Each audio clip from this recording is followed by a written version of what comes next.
Assalamualaikum warahmatullahi wabarakatuh. Perkenalkan, nama saya Alvin Hidayat. Saya dari kelas 3E Manajemen. Saya akan mempresentasikan tentang komunikasi.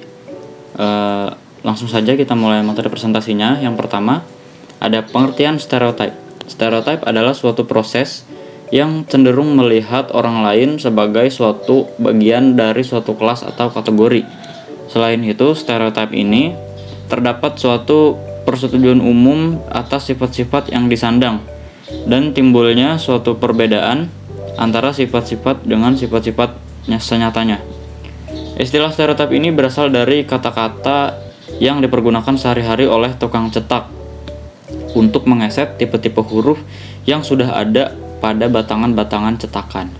Kemudian istilah ini dipinjam oleh Walter Lippmann pada tahun 1922 untuk dipergunakan dalam peristilahan persepsi. Biasanya dipergunakan untuk menganalisis perjudis di antara bangsa-bangsa.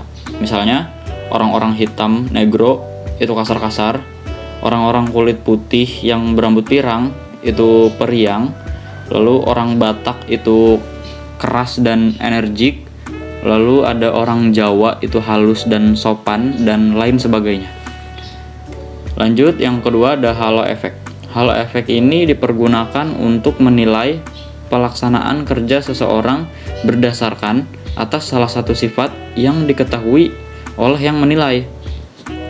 Sifat-sifat itu antara lain karena kerajinannya, kecerdasannya, penampilannya, ketergantungan, kerjasama, kedisiplinan, dan lain-lain.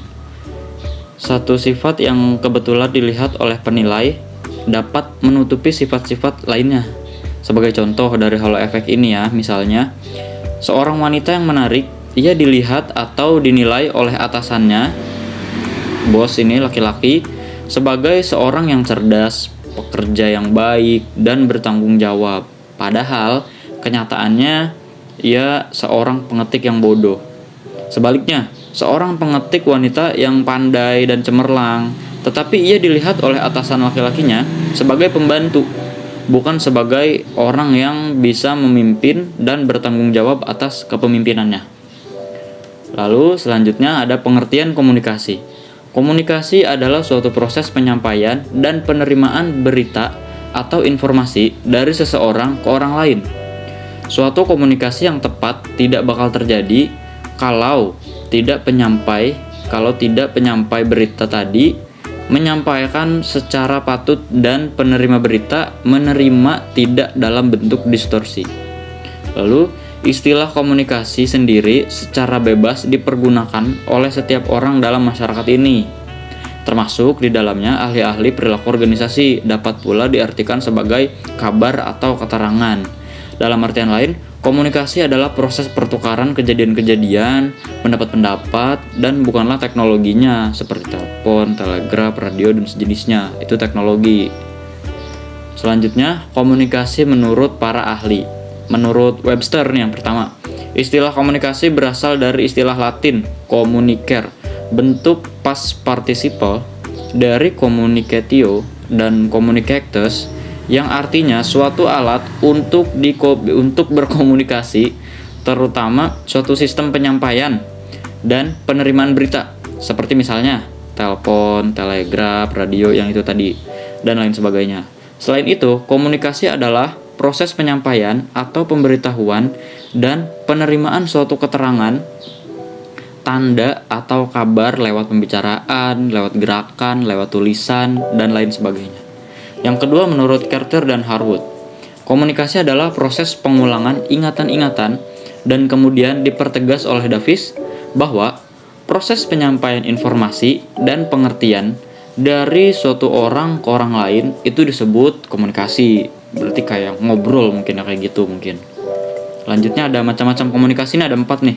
Yang pertama ada sifat informasi, komunikasi organisasi, lalu komunikasi antar pribadi, dan yang keempat homopili dan heteropili dalam komunikasi antar pribadi. Nah, lanjut nih, sifat informasi. Yang pertama sifat informasi. Adapun sifat informasi yang datang sangat dipengaruhi oleh jumlah besar. Sedikitnya itu informasi yang diterima.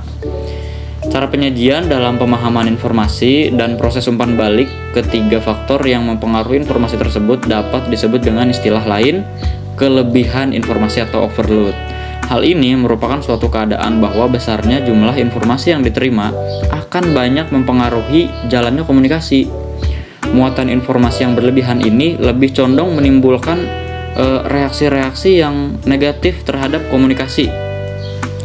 Menurut Miller, ada 7 reaksi terhadap kelebihan muatan informasi. Yang pertama, orang-orang akan gagal dalam memperhitungkan informasi.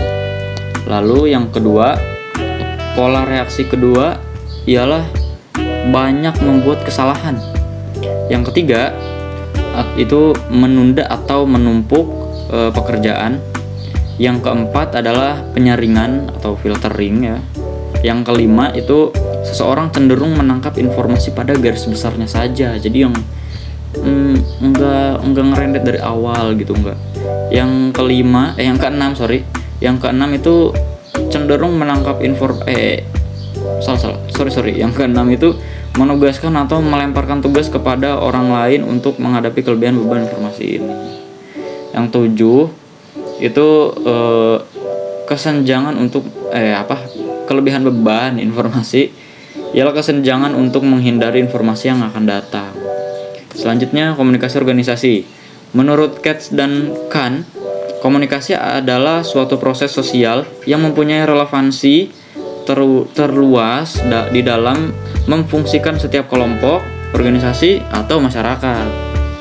Yang kedua, menurut Everett Rogers, organisasi adalah suatu sistem individu yang stabil yang bekerja sama-sama untuk mencapai tujuan bersama lewat suatu struktur hierarki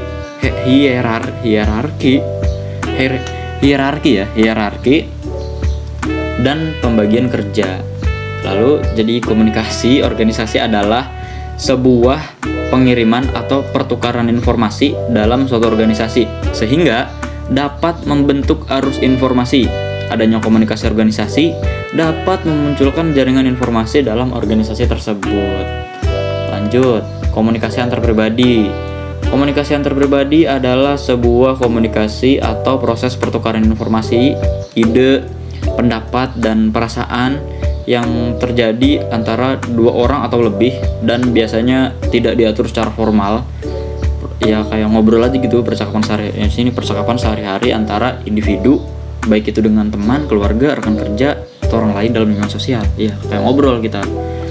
Misalnya saling tegur, saling sapa, berbagi informasi atau berdiskusi dengan topik tertentu. Ya, enjoy kayak ngobrol ya, betul ya. Lalu yang kedua, komunikasi antar pribadi ini berorientasi pada perilaku sehingga penekanannya pada proses penyampaian informasi ini dari satu orang ke orang lain secara formal dapat diartikan sebagai proses penyampaian berita yang dilakukan oleh seseorang dan diterimanya berita tersebut oleh orang lain atau kelompok kecil dari orang-orang dengan suatu akibat dan umpan balik yang segera. Jadi ini yang formal nih. Lanjut, suatu komunikasi antar pribadi bisa efektif jika terdapat 5 hal berikut ini. 1. Keterbukaan. Pengungkapan jujur mengenai informasi tentang diri kita yang biasanya disembunyikan kepada orang lain yang kita ajak berkomunikasi, jadi harus terbuka. Yang kedua, empati.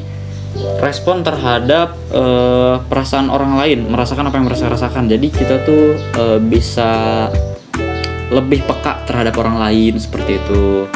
Lalu yang ketiga, dukungan, yaitu upaya yang diberikan kepada orang untuk memotivasi dalam melaksanakan suatu kegiatan, support system seperti itu. Yang keempat, kepositifan. Dalam komunikasi antar pribadi akan berhasil jika terdapat perhatian yang positif terhadap diri seseorang. Ya, support system, dukungan, apalagi support sistemnya yang positif. Nah, itu bagus, lebih baik itu. Yang kelima, kesamaan merupakan karakteristik yang teristimewa. Karena kenyataannya manusia ini tidak ada yang sama, maka orang kembar pun didapatnya pendapatnya adanya berbeda-beda. Jadi gitu, susah banget nih nyari yang sefrekuensi, gitulah istilahnya. Yang terakhir nih, homopili dan heteropili dalam komunikasi antar pribadi. Homopili menunjukkan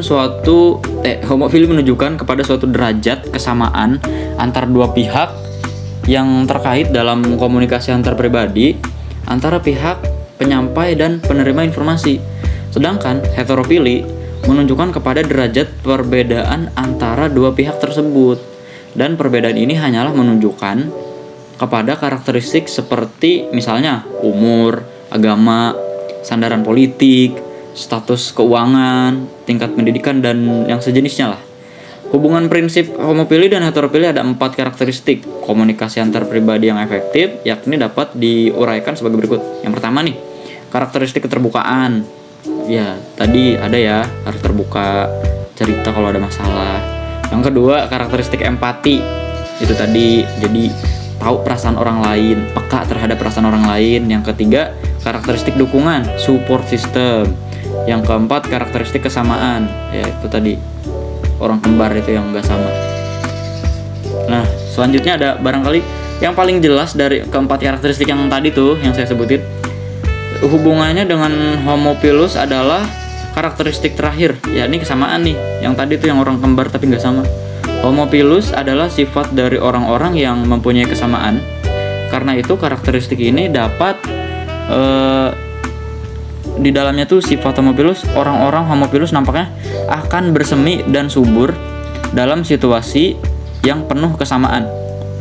Demikian beberapa catatan tentang konsepsi homopili dan heteropili dalam hubungannya dengan 5 karakteristik dari komunikasi antar pribadi yang efektif. Gitu guys. Langsung ke kesimpulan aja kali ya. Kesimpulan dari materi saya tadi itu, komunikasi adalah suatu proses penyampaian dan penerimaan berita atau informasi dari seseorang ke orang lain, dan komunikasi tersebut dapat berjalan baik dan tepat jika penyampai informasi menyampaikan dengan patut, dan penerima informasi pun menerimanya tidak dalam bentuk distorsi gitu loh. Jadi kondisi di mana terjadinya perubahan makna informasi, maksud dari ide antara komunikator dengan komunikan, atau penggeseran makna dari makna informasi yang disampaikan oleh komunikator kepada komunikan. Jadi komunikasi ini balik lagi seperti ngobrol ya. Contoh simpelnya tuh kayak kita ngobrol sama temen, ngobrol sama keluarga, atau rekan kerja, seperti itu tuh. Jadi ya lebih ke ngobrol sih komunikasi itu. Dan gak cuma ngobrol doang ya, maksudnya informasi-informasi juga itu termasuk komunikasi yang ada formal dan non formal. Jadi cukup sekian ya dari saya. Semoga materi ini dapat menyelesaikan tugas. Sekian dari saya. Assalamualaikum warahmatullahi wabarakatuh.